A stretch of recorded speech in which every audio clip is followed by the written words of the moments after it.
Give you a heads up instead.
What?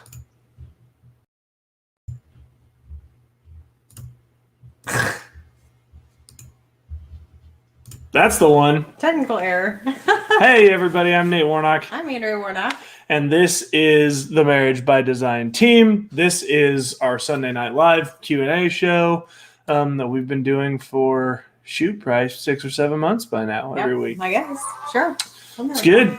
That's good. So here's the flow of this show.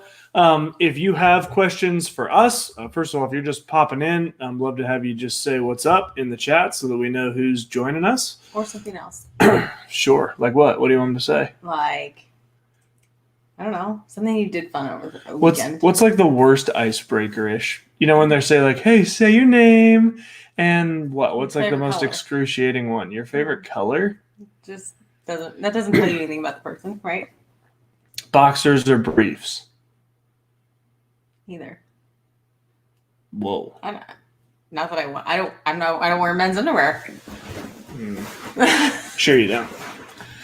So, hey, thanks everybody for being here. So really the flow of this show is we do a 3,000 questions about me. So you can start right now, number between 0 and 3,000, whatever one comes to the top of your mind, type it in the chat. You don't have to type anything else other than just the number. We use this book right here, 3,000 questions about me, and we'll do 2 or 3 of them. It's just kind of our opportunity to do our own little icebreaker, and we'll ask the question out loud. So I'd love to hear your feedback on that too. This is a really good book for date nights or for when you have friends over and you want to talk about something other than the weather, work, or your kids. Or coronavirus. Coronavirus. And masks. We're past that. I don't know if you knew. Now it seems like that is like the topic of conversation all the time the last year. Yeah, that's true. That's true, unfortunately. So go ahead and type those numbers in if you think of one. Otherwise, we'll let Andrew pick a number to start, and we'll start here. Let's pick number 19. Whoa. I feel like we always pick one right at the beginning or right at the end. Yeah. All right, number 19. Where would you most like to live? Priscilla, I see you on there. We'll get to that one here in a minute. But the question for you is, and Andrea and me, is where would you most like to live?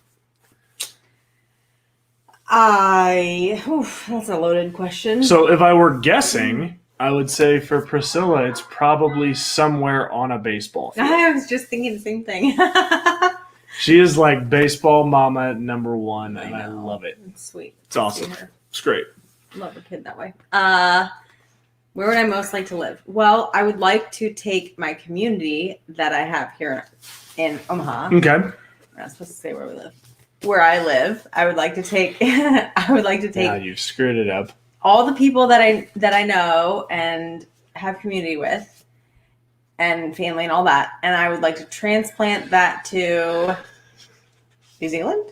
I've never been there, but Nathan used to live there, and he says it's amazing. Yeah, New Zealand for sure is mine. Yeah. That's where I would most like to live. And again, I agree with you. You know, I loved New Zealand, but the community, at least that I had at the time, wasn't great. But yeah, I'd love to take the community Although, that I I don't have know and that live New there. Zealand gets hot enough for me. Yeah, it's not. I'm afraid if you were to go down there, you would be a little disappointed in that because it's an island. It feels like an island, but it's not like Hawaii Island. It's different. Well, then, for now, I'd say Florida. The cool thing about New Zealand, though, that you would probably like is most the season. Well, yeah, there's no bugs, which is great. But then for a significant amount of the year, you can ski and snowboard and stuff, and it's pretty easy access, even if you live on the beach. Yeah. That would be so. So, pretty cool. All right. So, that was number 19. Okay. Priscilla picked. Thanks for giving us that number. 333. Yes, thank you. Let's see what 333 is. And again, if you're just popping on as people are jumping in and out, put a number in the chat. And we're just doing these 3,000 questions about me. We usually do 3 or 4 of them to kick off each Sunday night broadcast. And the one that we had recommended to us right now is 333. Oh, man. What is your favorite actress beginning with the letter J? This kind of reminds me of so Priscilla, that's what it is. If you're still on here, what is your favorite actress beginning with the letter J? Jennifer Garner. What movies do you love with Jennifer Garner in it? I feel like you just you're just saying things around the office. I sure did. Let's just brainstorm some actresses who have the letter J. Jennifer Garner.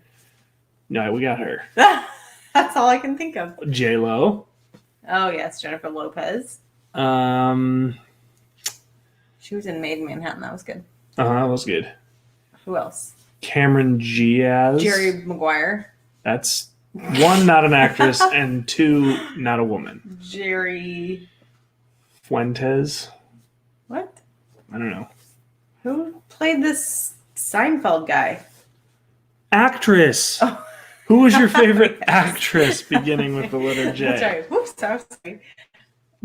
Any of the actresses, or any of the Pitch Perfect actresses? No, what's her name? Her name's Anna something, right? Or Anna Kendrick. Yeah. No. That's right. Is it? That's right. I don't know. I would say J-Lo. That's the only one I can think of that's in a movie I can think of that she's in. She's not even really that great of an actress, but. What's the name of the woman who was in Friends and that was in the breakup? Oh, Jennifer Aniston. That's it. That's probably mine. Yep. Jennifer Aniston. Okay, that was a hard question. That's great. That was. This reminds me. Priscilla, what would yours be? That's right. Yeah, favorite actress beginning with the letter J. That's the question. That was a painful answer to come up with. Yeah, we're clearly not very good with. I feel like this was written by an actress with the name. This is sort of like this. Well, who's your favorite guy who's in the room? Whose name rhymes with Ethan? All right, favorite actress with the letter J. Priscilla, you're not weaseling out of this. Don't act like you've left. All right, I'm going to just flip open to one and pick one. Okay, pick one between 1,336 and 1,365. 1,000. I don't remember. 338. Okay. If you were to enter a food eating contest, what would you want the food to be? Oh, nothing. Ooh, you're saying Reese's Pieces. Oh, can you imagine how sick you would be? I'd get so that'd sick. be horrible. I don't know. I mean, hot dogs sound disgusting to be in a food eating contest. Yeah, it doesn't. Pizza, all that cheese would get nasty. I guess maybe a burger. I don't really like. Ooh, burger eating I contest. don't know. You get the meat sweats. Then I'm not like really into meat that much, so even that sounds. I don't know. Vegetables. That sounds vegetable. like a Brussels sprout eating contest. That would be what I want to be in. Absolutely horrible. Or just vegetables. Yeah, Cooked vegetables. No, we're not doing a vegetable. That sounds good. Salad, a salad eating contest. No. Oh, I would win that. I love that. Yeah, it's horrible. I eat salads for dessert sometimes. Whoa, that's not gonna work. Okay, what would you like? Shadow face over here. What about you? Any kind of food to have an eating contest. Probably like boneless buffalo wings. Like, I'm trying to think of something that's not going to make me just like completely. I mean, it's an eating contest, so it's gonna be gross. None of it's going to be awesome. Yeah. Weird question. That's one thing. So this kind of the implication was that this was like like as much as you can eat. But one thing I would do is those like eat these 6 really spicy things. Oh. Like those I would like that I can do. That. Okay, you choose one, then we'll be done. Okay. No, just choose one.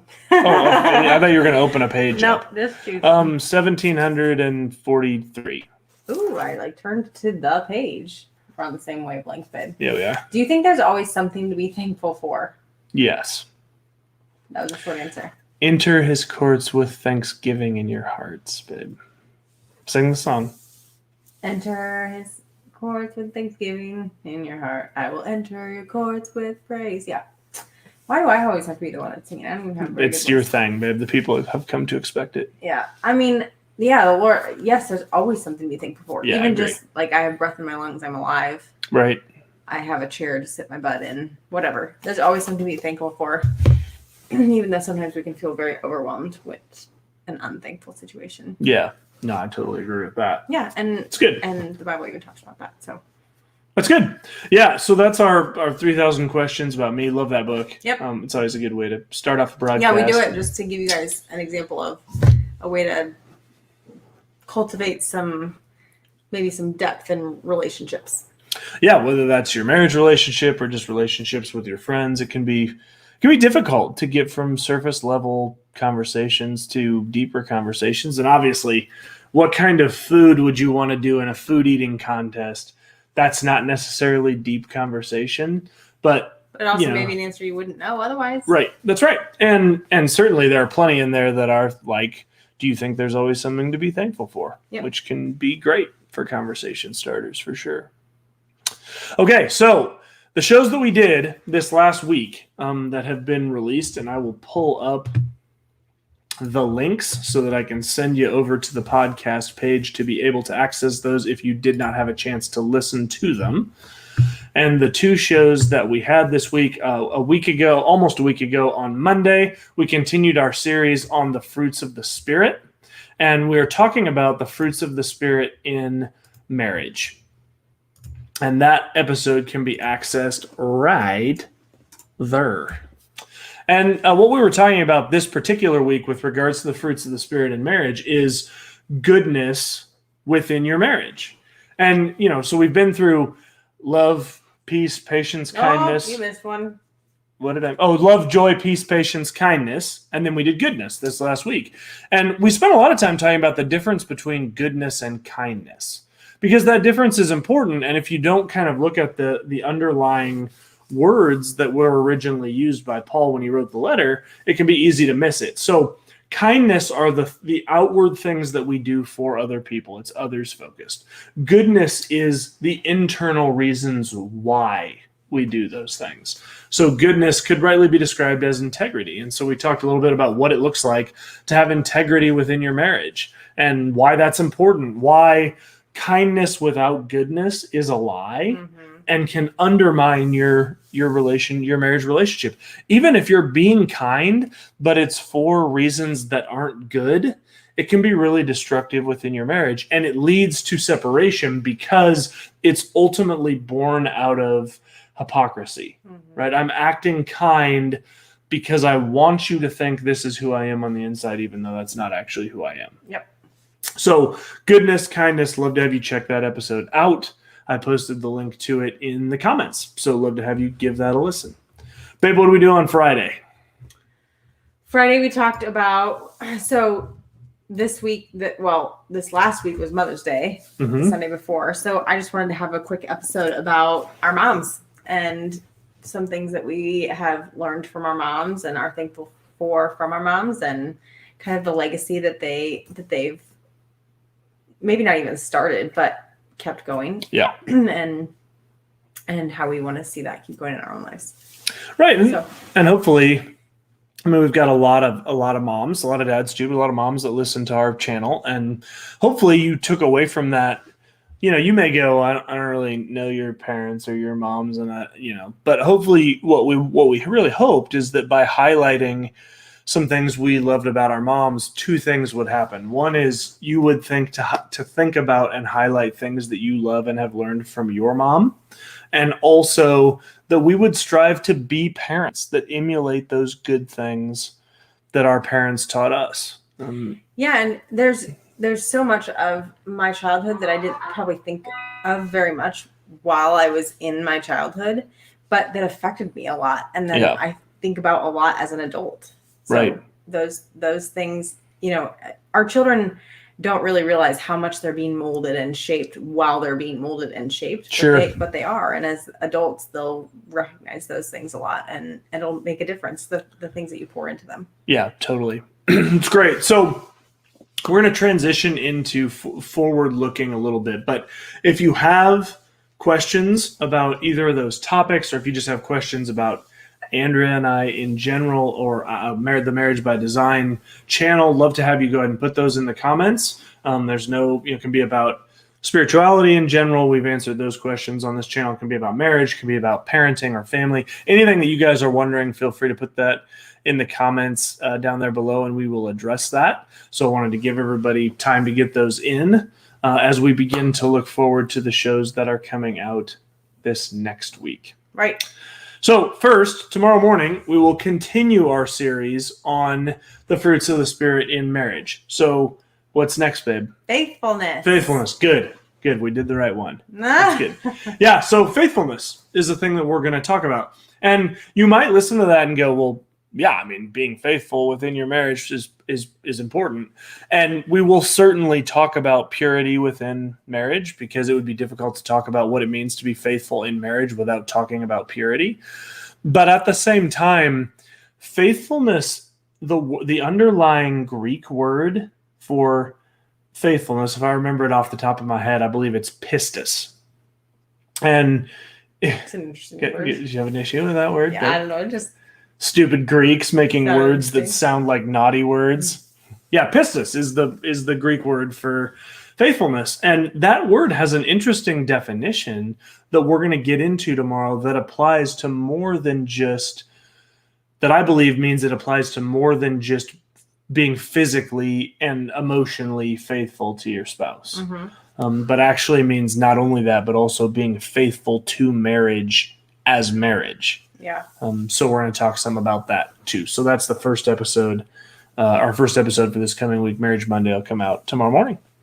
Yeah, and then on Friday, for Family Friday, we're getting into a series talking about the armor of God and how to teach our kids about the armor of God and the importance of putting on our armor and being ready for battle, the importance of standing firm and all that sort of thing. So we're getting into a series about the armor of God. And the first week is kind of an intro that goes through. So we see the armor of God in Ephesians 6, and 10, 11, 12 are verses that kind of lead up to talking about the armor of God. So we're just going to do an intro about those first 3 verses. Do you know all the pieces of the armor of God, babe? Yes. Should we talk about them?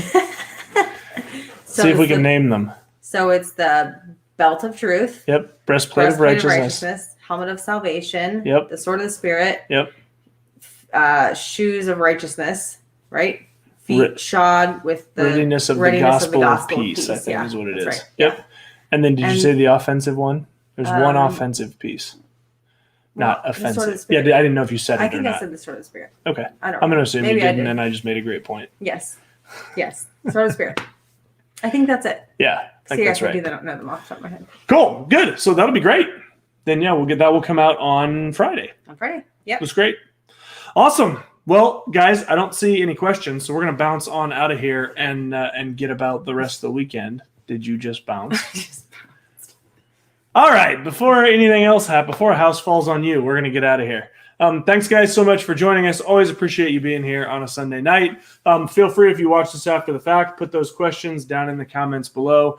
We will answer or address any questions that are put in there. We always do. Come back and take a look at those together. But until then, guys, thanks so much for joining us. Have a good rest of your Sunday night. We'll see you bright and early tomorrow morning for a new Marriage Monday episode. Until then, guys, thanks so much for being here, and have a good night.